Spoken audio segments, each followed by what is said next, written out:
Hello and welcome. As the shadows lengthen and the air grows crisp, we gather around the digital campfire to share tales that send shivers down our spines. Tonight, we're diving into the darkest corners of Halloween, unmasking the chilling truths behind our most deep-seated fears. You know, the one I am talking about, the urban legend that has haunted generations of trick-or-treaters. The poisoned candy. Every year, parents meticulously inspect their children's haul, searching for tampered wrappers, for that one piece of candy laced with something sinister by a malicious stranger. It's a story we've all heard, a warning passed down like a grim inheritance. But what if I told you that this widespread panic, this quintessential Halloween horror, is largely a myth? That the real story is far more complex, and in some ways, even more terrifying. Let's start by dissecting the legend itself. The idea of a faceless monster randomly poisoning children is a powerful, primal fear. It taps into our anxieties about the unknown and the safety of our loved ones. Sociologists and folklorists have studied this phenomenon for decades. They call it contemporary legend or urban myth. These stories thrive because they feel plausible. They carry a moral lesson: don't trust strangers. And they spread like wildfire, especially in the age of social media. Think about it. Every October, local news channels and community Facebook groups light up with warnings.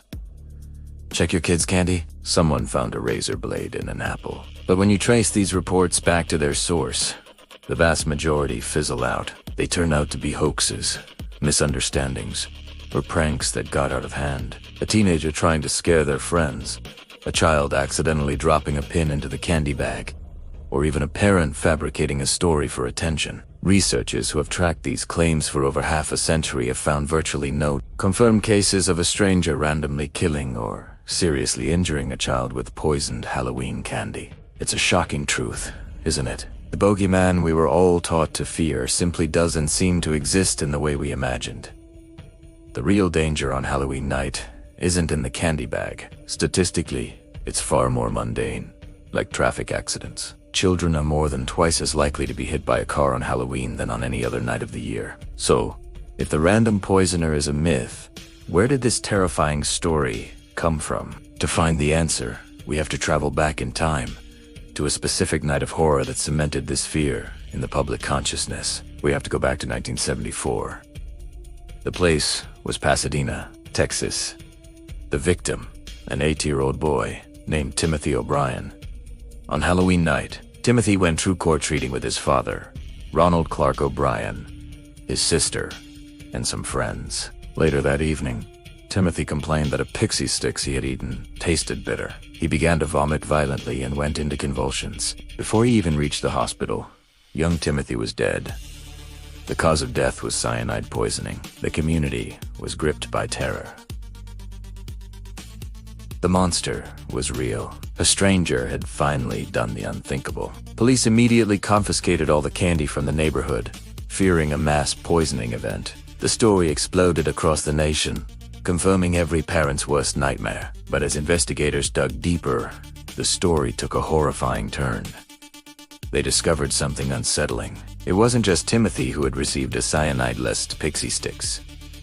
His father, Ronald, had given them to 4 other children, including his own daughter. By some miracle, none of the other children had eaten the poisoned candy. One child couldn't get the staples out of the tube. Another was about to eat it when their parents, hearing the news about Timothy, snatched it away just in time. The focus of the investigation shifted. Why would Ronald O'Brien, a seemingly ordinary father, distribute poisoned candy? The answer was as cold and calculating as the act itself. Money. Ronald O'Brien was in severe debt, over $100,000. Investigators discovered that just a month before Halloween, he had taken out massive life insurance policies on both of his children.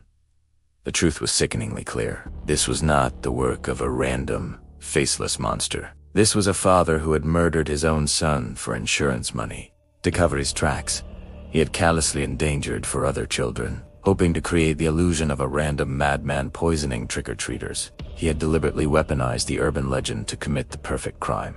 The media dubbed him the Candyman, and the name stuck. His crime wasn't just filicide. It was a betrayal of the very essence of Halloween, of community, and of parental trust. He took a night of innocent fun, and twisted it into a tool for his own greedy, monstrous ends. Ronald Clark O'Brien was convicted of murder and sentenced to death. He was executed by lethal injection in 1984, still proclaiming his innocence. The case of Timothy O'Brien is the cornerstone of the poisoned candy legend. It's the one infamous, verified case that everyone, consciously or not, points to. But the crucial detail that often gets lost in the retelling is that the perpetrator was not a stranger. It was the person the child should have been able to trust the most. This is a pattern seen in the handful of other, much less famous tampering incidents over the years. They're almost always targeted acts, committed by a family member or someone known to the victim, not a random act of terror. So what does this mean for us today? Should we stop checking our children's candy? Of course, say not. It's always better to be safe than sorry. Checking candy is a simple precaution that gives peace of mind. It's a ritual that reinforces the idea of parental protection. But it's also important to understand the reality of the risk. The real lesson from the dark history of Halloween isn't to fear our neighbors. The real horror isn't the stranger at the door, but the monster who might already be inside. The story of Ronald O'Brien is a chilling reminder that evil doesn't always wear a mask. Sometimes, it wears a familiar face. It teaches us to be vigilant. Not just about external threats, but also about the darkness that can exist in the human heart. The myth of the random candy poisoner persists because it's a simpler, more palatable fear than the alternative. It is easier to imagine a monster lurking in the shadows than to confront the idea that the people closest to us could be capable of such evil. But on this channel, we seek the truth, no matter how This Halloween, as you sort through the candy and enjoy the spooky festivities, remember the true story. Be safe. Be aware of the real dangers, like pedestrian safety. But also, let go of the paralyzing fear of a phantom menace. The spirit of Halloween is about community, fun, and facing our fears, both real and imagined. Don't let a myth, even one born from a true tragedy, poison that for you. Thank you for joining me on this journey into the dark side of Halloween. If you found this story as fascinating and unsettling as I did, please consider liking this video and subscribing to the channel for more deep dives into the chilling truths behind our world. Stay safe, stay curious, and have a happy Halloween.